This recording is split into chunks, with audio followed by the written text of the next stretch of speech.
Hello everyone, अब तक हम 9.1 एक्सरसाइज के 6 सम्स तक कर चुके हैं। इसके बाद बारी है सम नंबर 7 की। तो सबसे पहले रीड करेंगे statement. Statement is from a point on the ground the angles of elevation of the bottom and the top of transmission tower fixed at the top of a 20 metre high building are 45 degree and 60 degree respectively. Find the height of the tower. तो सबसे पहले तो एक point है ground पर, उसके बाद एक ट्रांसमिशन टावर है which is fixed at the top of a 20 metre high building. तो तीन चीज़ें हैं, पॉइंट, ट्रांसमिशन टावर और हाई बिल्डिंग। और ये जो ट्रांसमिशन टावर है वो बिल्डिंग के ऊपर फिक्स्ड है, यानी कि ये कुछ इस तरह से बनेगा। यहाँ पे बिल्डिंग होगी और उसके बाद उसके ऊपर एक ट्रांसमिशन टावर फिक्स्ड है, यानी कि यहाँ तक बिल्डिंग है, AB बिल्डिंग है और उसके बाद BC जो है वो ट्रांसमिशन टावर है और साथ ही में ग्राउंड पर एक पॉइंट भी था। अब देखते हैं कौन कौन से एंगल्स की बात की गई है। सबसे पहले angles of elevation of bottom and top of transmission tower, मतलब ट्रांसमिशन टावर जो है उसके टॉप और बॉटम से एंगल ऑफ एलिवेशंस बन रहे हैं पॉइंट पर। उसके बाद एंगल्स दिए हैं जो कि 45 डिग्री हैं और 60 डिग्री हैं। तो सबसे पहले हम बनाते हैं एंगल्स। वो किससे बनेंगे? लाइन ऑफ साइट से बनेंगे और हॉरिजॉन्टल लेवल से बनेंगे। तो लाइन ऑफ साइट, ये इस पॉइंट से बन रहे हैं दोनों एंगल्स, टॉप पर भी और बॉटम पर भी। तो सबसे पहले लाइन ऑफ साइट जोड़ देते हैं, इनको ज्वाइन करेंगे ताकि हम एंगल्स रिप्रेजेंट कर सकें। और ग्राउंड उसको भी ड्रॉ करेंगे, ये ग्राउंड है। ओके, अब एक ये वाला एंगल है और एक ये वाला एंगल है। तो क्या क्या इनके मेजरमेंट्स हैं? 45 डिग्री और 60 डिग्री रिस्पेक्टिवली। बॉटम पर 45 डिग्री है, टॉप वाले के साथ 60 डिग्री है। This is 45 degree and this is 60 degree. ठीक है, ये दोनों एंगल्स हमें पता चल गए। और बिल्डिंग की जो हाइट थी वो 20 मीटर थी, ये भी हमें पता है। तो अब फाइंड क्या करना है हमें? Find the height of the tower. Tower की हाइट हमें फाइंड करनी है, मतलब BC जो है हमें फाइंड करना है।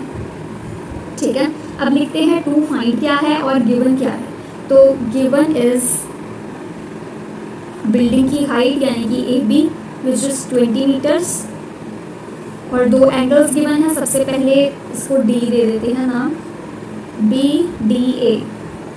BDA ये है 45 डिग्री और दूसरा गिवन है CDA जो कि है 60 डिग्री।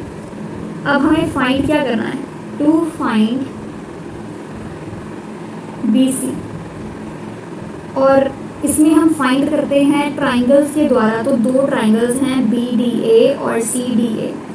दो ट्राइंगल्स हैं BDA और CDA।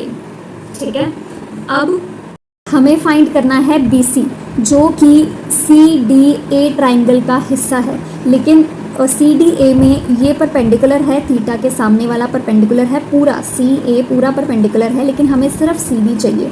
तो उसमें हम क्या करेंगे? CA की अगर हमें पूरे की लेंथ पता होगी उसमें से BA माइनस कर देंगे जो कि हमें ऑलरेडी पता है, तो CB हमें मिल जाएगा। यानी कि हम CDA वाले ट्राइंगल के परपेंडिकुलर में से BDA वाले के परपेंडिकुलर को माइनस करेंगे, यानी हमें पूरे CA की लेंथ पता होनी चाहिए। तो इस ट्राइंगल में देखते हैं, ट्राइंगल CDA में एक तो परपेंडिकुलर है, दूसरी चीज़ हम क्या लेंगे? हाइपोटेन्यूज लेंगे या फिर बेस लेंगे। तो एक चीज़ देखो, इन दोनों ट्राइंगल्स में ना बेस जो है वो सेम है, AD दोनों का बेस है। तो हम उसकी हेल्प से इस सम को सॉल्व कर सकते हैं। कैसे?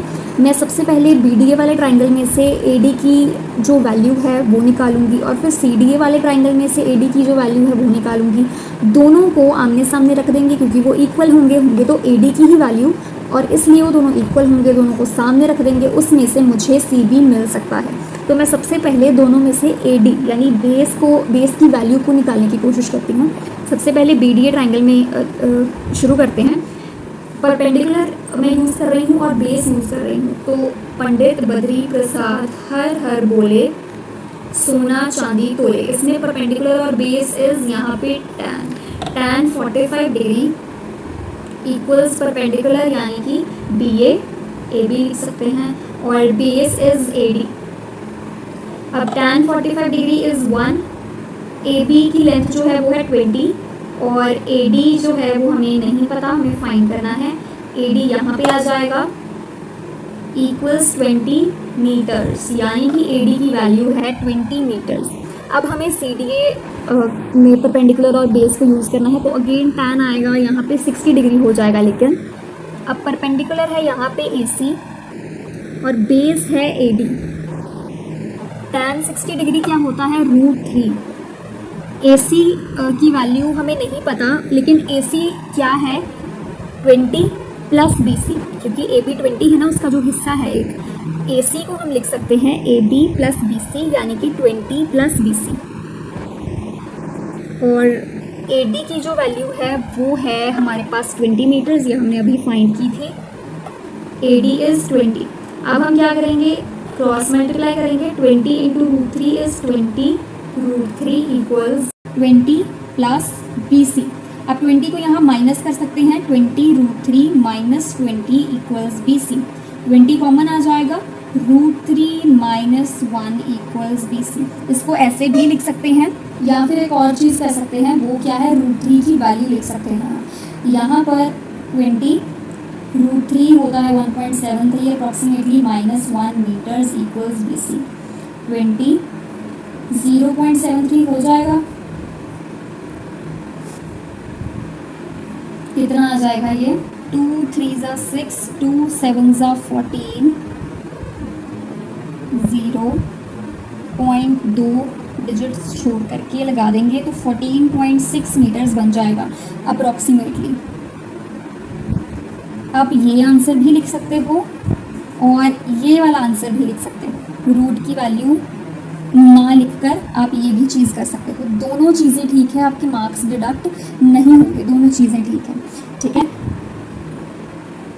और हमें यही फाइंड करना था, BC height of tower find करनी थी, हमें हमारा आंसर मिल गया। दोबारा देख लेते हैं कैसे मिला हमें ये आंसर।